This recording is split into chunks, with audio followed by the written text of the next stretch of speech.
Travel restrictions imposed by the Biden administration for anyone coming in from India began today as cases of coronavirus explode in that country. Cases have now surpassed 20 million, with only 2% of India's 1.4 billion people fully vaccinated. And there is a shortage of vaccines, oxygen, ventilators, and especially medical personnel. And though U.S. citizens are exempt from the travel ban, there is a rush of foreigners to get out of India on the already limited number of flights still available since the pandemic began. And for me, it's also personal.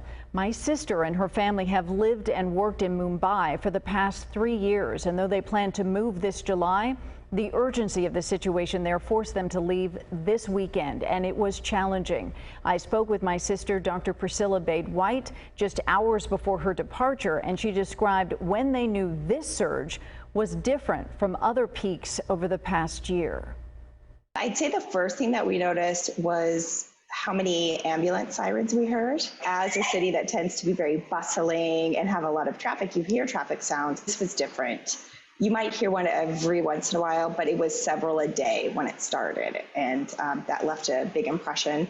And then the lines around places, because timings had changed. So for example, most recently you could only go to the grocery store between like 7 and 9. So it's hard to access things. The Biden administration just announced travel restrictions for India starting May 4th.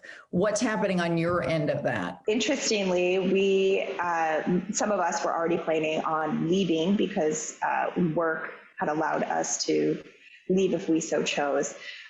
In fact, today I got a text message from a friend who was at the airport, and the line was hundreds of people long. I'd say everyone that is trying to get on the flight is there. All the other airport counters are empty. So there's one flight leaving tonight, and it is clearly full. How difficult do you think it will be to get out? Well, there have been flight cancellations for those of us who are flying through a third country, and the restrictions or requirements have been changing.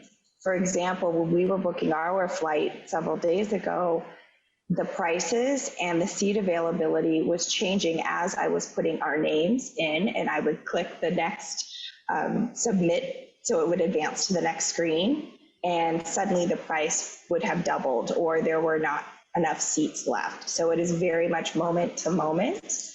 However, I think because of this announcement by the Biden administration, there is some clarity around who can go and who can't. I know you already had the plans to move out of India, but do you feel lucky that you are leaving at this time? Oh, that's a mixed emotion one for me. Of course, we're fortunate that we can leave and that we are able to do so. However, leaving on these terms is not the way that we like to leave. We like to leave and say goodbye to those and hug them and get pictures with them, to go to our favorite haunts and take pictures, to go to work, to school, the soccer pitch, all those sort of things, and we're not able to do that. So it's going to definitely leave a hole, and we'll carry some grief about not being able to leave well, but at least we get to leave and we can be safe. The situation is truly dire. There is no oxygen. There are fires at hospitals. And, if people feel the need to donate oxygen, there are multitudes of websites and apps that are seeking funding to do this. And any little bit would help. Money goes quite far here. So if someone feels inclined, please help.